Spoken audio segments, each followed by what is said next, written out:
Won't stop the beat and go.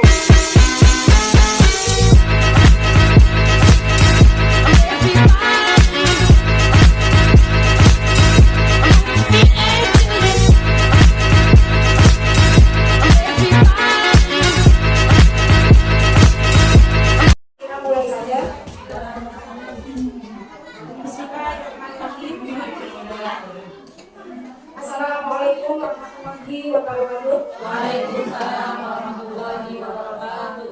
Alhamdulillahirabbil alamin wa bihi nasta'inu ala umuri waddin wa ala alihi wa sahbihi ajma'in amma ba'du. Yang terhormat Ibu narasumber dari UPTD PKN 2, Ibu Tika Risma SPM. Yang kami hormati Bapak Kepala Desa, Bapak Selamat SAG atau yang mewakili.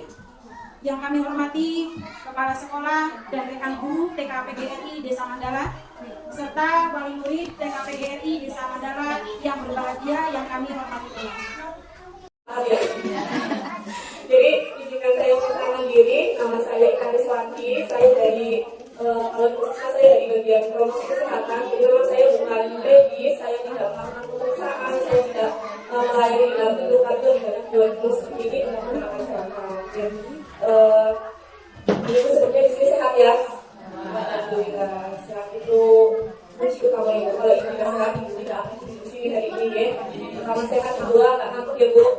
Ayo langsung nanti saya ngobrol 5 menit sini sudah. Dan sebelum berangkat ke sini, segala tugasnya di rumah sudah dilakukan ya. Cucian sudah pada tiba di rumah. Ya sudah tersedia makanan yang enak dan bergizi di meja ya bu. Jangan sampai nanti ibu sini pulang-pulang diomelin sama bapaknya ya. Bapaknya nggak sarapan. Yang pertama ibu, yang kedua hari ini saya sedikit mungkin kalau tadi disampaikan oleh kepala sekolah, disampaikan oleh ahlinya bukan ibu saya sudah bukan ahlinya.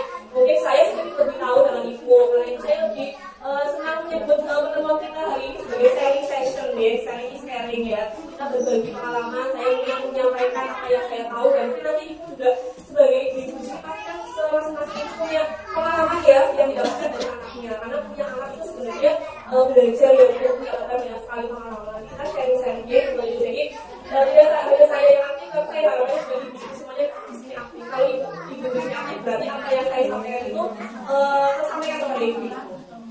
Sebelumnya hari ini kita akan bersama membahas tentang pendidikan seksual dan kesehatan reproduksi bagi anak usia tahun 2 tahun lalu.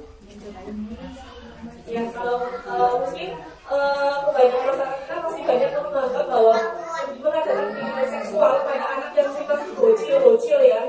Di sini kan berarti masih ada yang bawah 5 tahun yang bawah sekali itu masih ada tabu dan salah. Kenapa? Kemungkinan karena orang tua kita juga tidak mengajarkannya ya. Akhirnya menurut pada kita menganggap bahwa hal itu tidak sepantasnya diajarkan pada anak usia. Nah, bagaimana dengan sekarang masih bisa melakukan seperti itu di zaman yang sudah sangat luar biasa ini ya. Nah karena itu mari kita mau bermindset, kita mau berpikir bahwa pendidikan seksual mengajarkan hal seksual pada anak bukan berarti mengajarkan cara berhubungan seksual. Pengertian seksual sendiri itu apa sih bu? Apakah pengertian seksual itu adalah hubungan badan? Jadi ahlinya mutakhirnya seksualitas itu adalah segala hal yang terjadi akibat adanya perbedaan jenis kelamin. Jadi bukan hanya seksual itu bukan hanya tentang hubungan seksual, bukan hanya tentang menghasilkan anak, tapi lebih dari itu. Ibu mandi dengan anak mengajarkan ini namanya merupakan pendidikan seksual. Kita balik lagi ke belakang. Pasti pendidikan seksual itu suara saya jelas ya bu, sampai ke belakang ya. Ya bahasa Indonesia saya istimewa ya bu, soalnya saya kebetulan ke belakang Sundanya tidak lancar, makanya saya ngomong Sunda malah salah hati ya. Jadi kita hari ini saya menyampaikan dalam bahasa yang semuanya mengerti ya. Jadi pendidikan seksual itu apa sih? Khususnya pendidikan seksual pada anak itu apa sih? Jadi bukan mengajarkan caranya berhubungan seksual, tapi pendidikan seksual pada anak adalah bagaimana kita mengajarkan pada anak agar si anak itu mengenal dirinya sendiri dan bisa bergerak perilaku sesuai dengan jenis kelaminnya. Jadi seksualitas itu kan segala hal yang terjadi karena perbedaan jenis kelamin ya.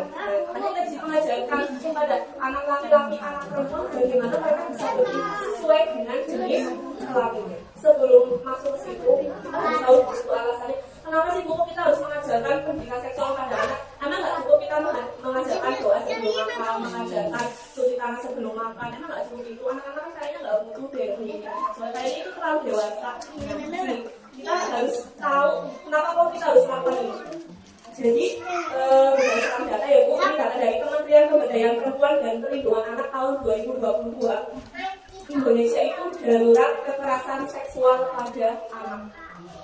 Berdasarkan data sebanyak 9.588 kasus kekerasan seksual pada tahun 2022 yang pada sebelumnya padahal hanya sekitar 4.100. Dua kali lipat ya Bu. Itulah salah satu alasan kenapa kita harus mengajarkan pendidikan seksual kepada anak. Karena agar anak itu sejak dini bisa menjaga dirinya. Nah, menjaga dirinya tadi dari salah satunya kekerasan seksual. Sekarang dimanapun anak itu kira-kira bisa menjadi nggak? Anak itu misalnya di rumah itu aman, bisa menjadi nggak? Tidak ada yang bisa menjadi anak kita aman dimanapun ya Bu. Kita tidak bisa 24 jam melihat harus anak mengawasi anak, bahkan di sekolah juga kan ikut pulang ya, nanti baru bisa bekerja. Kita tidak akan tahu, tidak bisa tahu 24 jam apa yang dilakukan. Maka yang bisa kita lakukan adalah membekali tadi agar anak itu bisa menjaga dirinya, menghargai dirinya. Kita merasakan bahwa kalian itu berharga loh, dan akhirnya nanti anak bisa tumbuh dan berkembang sesuai dengan jenis kelaminnya masing.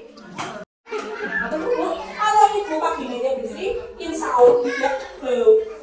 Kecuali kalau memang sudah ada masalah, tapi kan ada bakteri yang kurang baik, jadi bisa konsultasi ke dokter, bisa diberi cairan spesial. Tapi kalau orang vaginanya baik-baik aja, kok perlu dengan sabun, ciri sabun tuangnya tidak perlu. Bu, iya Bu, makanya itu jangan terlalu banyak berpisah. Ini di kamar mandi kloset kita itu sebenarnya tidak disarankan terlalu banyak pembersih itu tidak disarankan Bu. Kenapa? Karena nanti, nah itu dari tadi di situ ada bakteri kontai. Ya. 7 ya Bu, tadi yang ketujuh adalah lakukan diskusi sederhana. Sedikit lagi Bu, katanya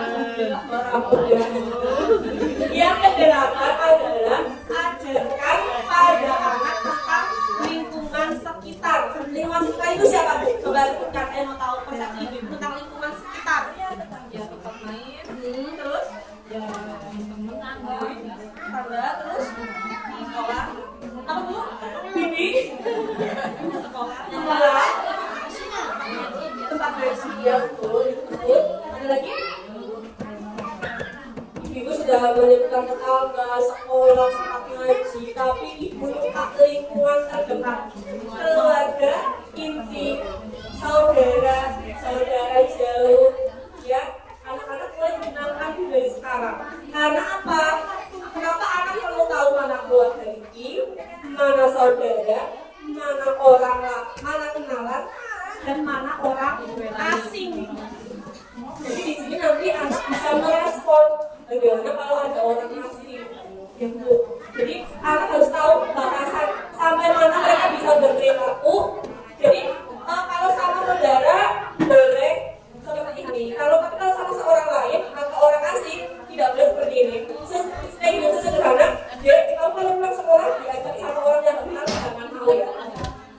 Orang asing ya, orang terdekat juga bisa menjadi sama. Ya, kita harus mengatakan, kamu kalau diajak sama selain bunda, kamu jangan mau ya. Ya, kamu kalau diantar pulang, kalau buat sama guru jangan mau ya. Seperti itu Bu. Jadi itu untuk menjaga anak kita, anak bisa mengenali. Jadi anak itu tidak peler kita nggak boleh sama-sama aja mau ya, sama siapa aja mau. Ya. Jadi anak harus tahu kalau sama orang asing mereka. Kalau perlu ya Bu, teman-teman bisa komunikasi sama orang asing. Yang terakhir Bu, yang ke-9 adalah mempersiapkan anak menjelang masa pubertas. Pubertas apa Bu? Masa puber. Biasanya apa Bu yang terjadi di masa puber? Apa Bu?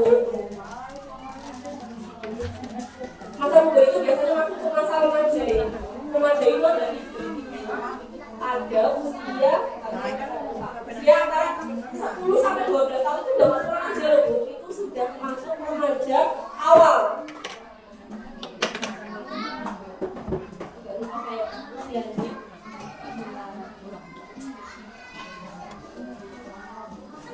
Jadi usia 10 sampai 13 tahun itu sudah masuk usia remaja awalnya. Jadi di usia ini itu sudah bisa nih mulai mengajarkan pada anak apa sih yang akan berubah. Di masa remaja itu kan paling signifikan ya perubahannya ya. Tiba-tiba misalnya nih anak laki-laki tiba-tiba suaranya jadi yo ya. Dulu kan sekarang sudah mengubah suaranya. Nah itu kan akan tadi kemudian ukuran apa Bu? Penisnya. Nah itu saya tadi lupa ngomong gitu. Misalnya mengajarkan pada anak ya boleh ngasih tahu pada anak tentang bagian tubuh, organ reproduksi itu ajarkan dengan nama yang sesungguhnya. Jangan menggunakan nama-nama samaran yang misalnya apa? Kita hajar apa jangan menggunakan nama yang lucu-lucu atau lucu jangan. Ajarkan dengan nama yang sebenarnya. Penis ya penis, vagina ya vagina, payudara ya payudara. Nama yang memang sesuai. Ya, karena kamu jangan membiasakan berbohong kepada anak sejak kecil, ya. Itu sudah termasuk misalnya anak tanya hal-hal yang aneh, misalnya, Bu, ibu kok nggak sholat sih? Ibu suka nggak sholat?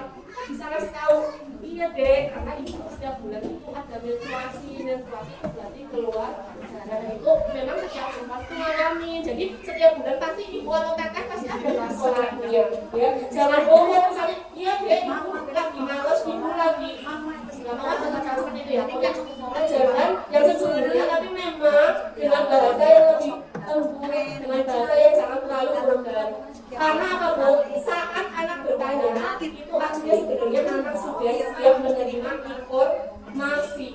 Sekarang Bu, kalau sudah dari kecil sudah dibiasakan orang tua itu menutupi, tidak terbuka, bagaimana anak bisa tahu? Kalau orang tua tidak terbuka, bagaimana anak bisa terbuka kepada orang tua? Ya. Memang anak itu pertanyaannya apa? Pernah saya pernah tanya ke ibunya, Bu, ibu kok punya, karena kan mandi bareng ya masih kecil, tidak tahu kan mandi bareng. Bu, kok itu punya bapak ada rambutnya sih? Tidak ada. Nah, pertanyaan seperti itu kenapa bingung ya? Gimana? Ya kita jelaskan, karena namanya tadi kita menjelaskan perubahan-perubahan yang terjadi pada laki-laki dan perempuan, pada laki-laki yang kecil seperti apa?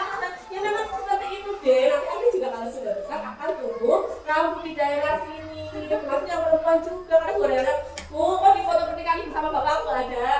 Bu, aku sih dibuatnya dari mana ya? Kalau orang tua itu nggak mereka, aku sih munculnya dari mana ya Bu? Kamu dari surga. Nah, kenapa kamu bingung ya? Ada kan kita bisa jawab. Nah, tadi yang terakhir adalah kedipan mata. Coba kedipan mata. Harus betul juga makanya tuh jangan sampai ya. Coba lagi. Kedipan mata. Sekali lagi. Ya, ingat ya bunyinya ya tadi ya. Boleh kita cek sound ya. Boleh ya. Jangan muter ya. Satu, dua, tiga. Hai kawan, kita jumpa lagi. Hai kawan, kita jumpa lagi. Cubit kanan, cubit kiri, kedipan mata ting ting. Sekali lagi ting ting. Terima kasih, tepuk tangan dulu Bu. Hebat, hebat. Hebat, hebat. Hebat.